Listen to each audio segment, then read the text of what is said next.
Seja muito bem-vindo a mais um vídeo do Corpo Astral. Dando continuidade ao projeto de leitura do livro A Gênese, de Allan Kardec. No episódio de hoje, abordaremos ainda o capítulo 2, Deus. Lembrando que este capítulo é dividido em 4 seções: existência de Deus, da natureza divina, a providência e a visão de Deus. Hoje nos concentraremos na seção A Providência, tópicos de 20 a 25.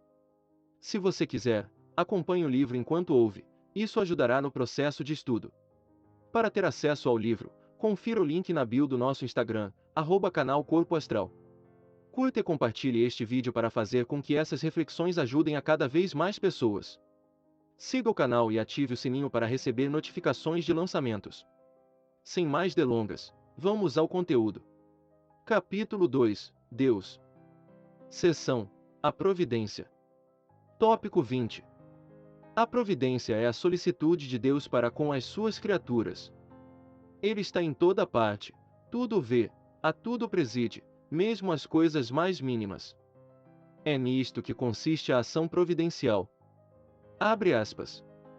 Como pode Deus, tão grande, tão poderoso, tão superior a tudo, imiscuir-se em pormenores ínfimos, preocupar-se com os menores atos e os menores pensamentos de cada indivíduo? Fecha aspas.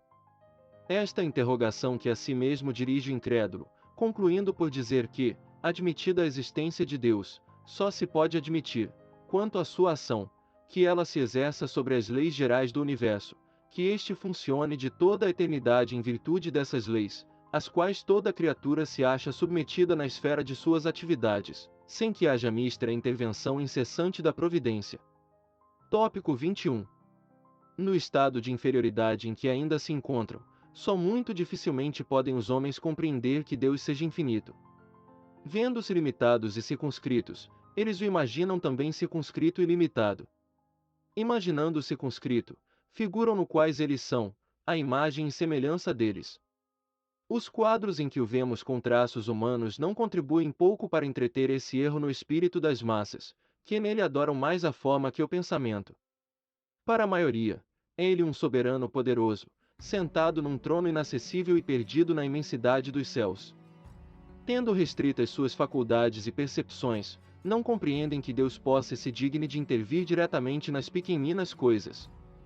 Tópico 22. Impotente para compreender a essência mesma da divindade, o homem não pode fazer dela mais do que uma ideia aproximativa, mediante comparações necessariamente muito imperfeitas, mas que, ao menos, servem para lhe mostrar a possibilidade daquilo que, à primeira vista, lhe parece impossível. Suponhamos um fluido bastante sutil para penetrar todos os corpos. Sendo ininteligente, esse fluido atua mecanicamente, por meio tão só das forças materiais. Se, porém, o supusermos dotado de inteligência, de faculdades perceptivas e sensitivas, ele já não atuará às cegas, mas com discernimento, com vontade e liberdade, verá, ouvirá e sentirá. Tópico 23. As propriedades do fluido perispirítico dão-nos disso uma ideia. Ele não é de si mesmo inteligente, pois que é matéria, mas serve de veículo ao pensamento, às sensações e percepções do espírito. Esse fluido não é o pensamento do espírito, é, porém, o agente e o intermediário desse pensamento. Sendo quem o transmite, fica, de certo modo, impregnado do pensamento transmitido. Na impossibilidade em que nos achamos de o isolar, a nós nos parece que ele, o pensamento, faz corro com o fluido, que com este se confunde, como sucede com o som e o ar, de maneira que podemos, a bem dizer, materializá-lo. Assim como dizemos que o ar se torna sonoro, poderíamos, tomando o efeito pela causa, dizer que o fluido se torna inteligente. Tópico 24. Seja ou não assim no que concerne ao pensamento de Deus, isto é, quer o pensamento de Deus atue diretamente, quer por intermédio de um fluido, para facilitarmos a compreensão à nossa inteligência, figuremo-lo sob a forma concreta de um fluido inteligente que enche o universo infinito e penetra todas as partes da criação, a natureza inteira mergulhada no fluido divino. Ora, em virtude do princípio de que as partes de um todo são da mesma natureza e têm as mesmas propriedades que ele, cada átomo desse fluido, se assim nos podemos exprimir, possuindo o pensamento, isto é, os atributos essenciais da divindade e estando o mesmo fluido em toda parte. Tudo está submetido à sua ação inteligente, à sua previdência, à sua solicitude.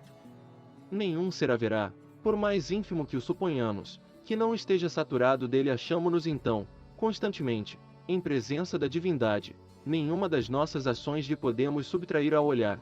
O nosso pensamento está em contato ininterrupto com o seu pensamento, havendo, pois, razão para dizer-se que Deus vê os mais profundos refolhos do nosso coração. Estamos nele, como ele está em nós, segundo a palavra do Cristo.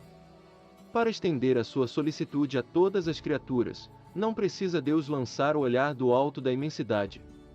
As nossas preces, para que ele as ouça, não precisam transpor o espaço, nem ser ditas com voz retumbante, pois que, estando de contínuo ao nosso lado, os nossos pensamentos repercutem nele.